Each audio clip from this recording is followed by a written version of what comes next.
Hi, I'm Mike from the Riverboat Gamblers, and you are watching Aly's Underground Rock Show. I mean, there was a dude, the band, and their drummer left. He just couldn't handle it. And granted, their job's a lot harder because they're in a band and they're the barbecue band. But I was telling him, I was like, man, stick it out, buddy, because you'll never do another tour this hard because you're in a band, and this is the physically hardest tour, and you're the barbecue band, and afterwards you're going to feel tough as nails. But we're right at the halfway point, so I think a week my second wind will kick in. Kind of that light will seem a lot more realistic, and I probably won't be so weird. But you can't help it to get it, especially when you can't help it to get a little punchy here and there. Punchy being the old boxer's term for someone that's been hit too many times. Delirium, your equilibrium is a little bit off. I don't know how you guys do it all when you're on the whole tour. It's tiring. Well, we did it in 2005 in a van. And we had a week off each month to do club shows. And I don't know how, that was 5 years ago. And this year we're in a bus, which is amazing. And it's the first bus tour I've ever had.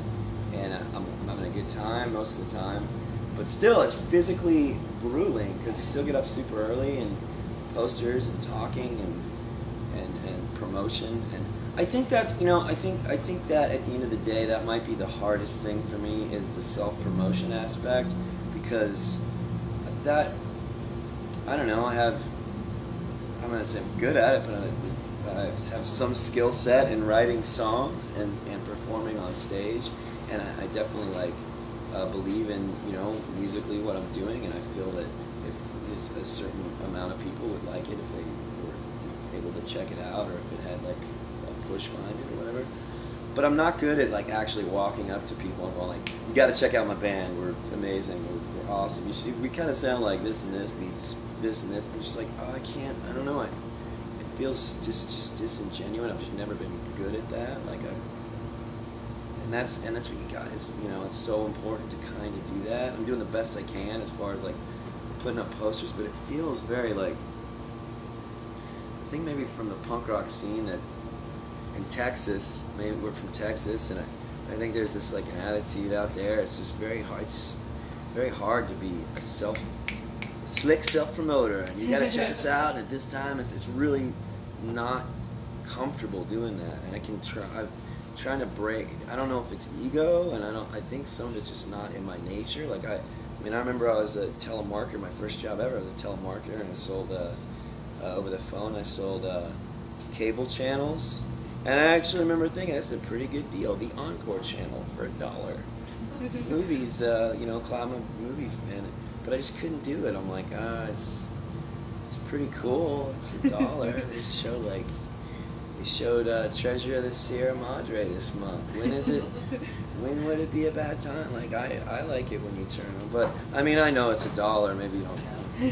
I'm just not confident telling people. I can tell people my point of view, but I can't really. It's hard for me to tell you what your point of view should be on this. And I don't know that necessarily has to be part of being. Maybe that is what you need to be really successful in a band. Maybe you need at least a guy, or maybe a manager, or a promotions person that is able to razzle dazzle and just kind of trick. But at some point, somebody was saying this, somebody else, because we were talking, because there's some bands, and I don't put down any of the bands that are out there that are able to There was this band called Sparks the Rescue, and I think they're off the tour. They are hustlers. The dude is amazing.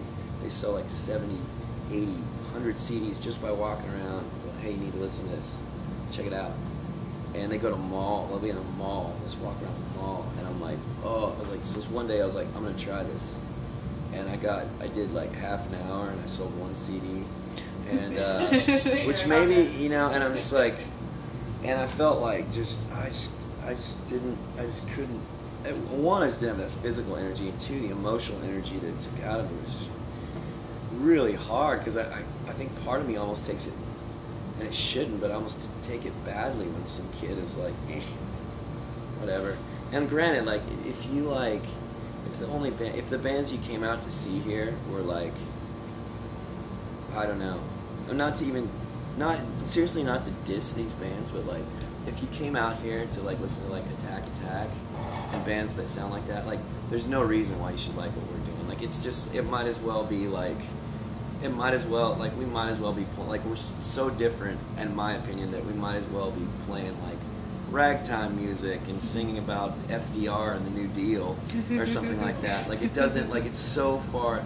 So of course, like yeah, they're like, whatever, it's all right. But for me, there's still like the part of me. It's like, hey, emotional. I'm like, well, whatever. They don't like it. But that logic part says that. But the emotional part is like, why don't you like it? Why don't you want to buy it?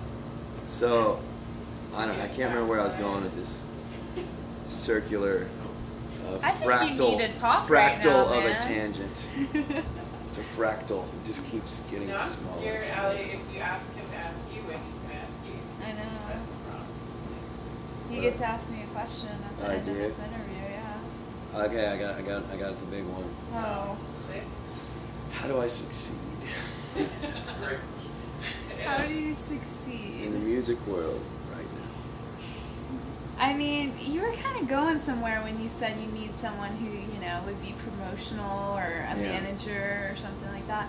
I think that's the biggest thing is you got to promote the hell out of your band to get anywhere these days. Yeah. And if you don't do that, and if you don't... How can I do that without? Can I add to my question? How can I do that without sort of disliking myself?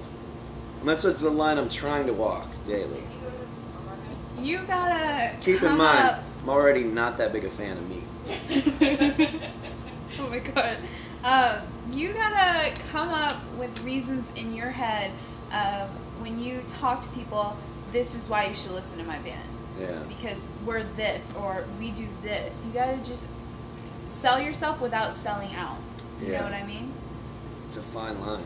Well, Very that's fine the- line. I think what she's saying is so true because there are bands who you're talking about selling yourself not to be a product, but because you want to genuinely share your music with other people. Yeah. And that's why you started doing this to begin with. It's not about, hey, buy my stuff because I want to go get a Big Mac. It's about listening to my music because I think it's good. Although a Big Mac, it sounds fucking delicious. Doesn't it right now? That's why I see that. So like rubbing I have the. one $6 hot dog. Yeah.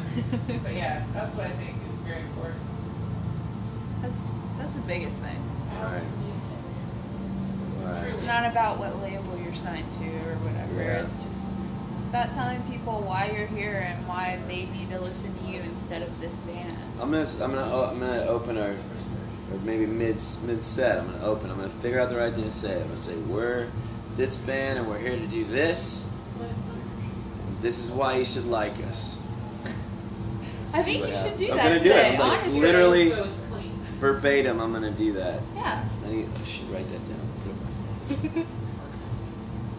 Put my Words note. of wisdom for Aly. Honestly, you file. should every day at the next show.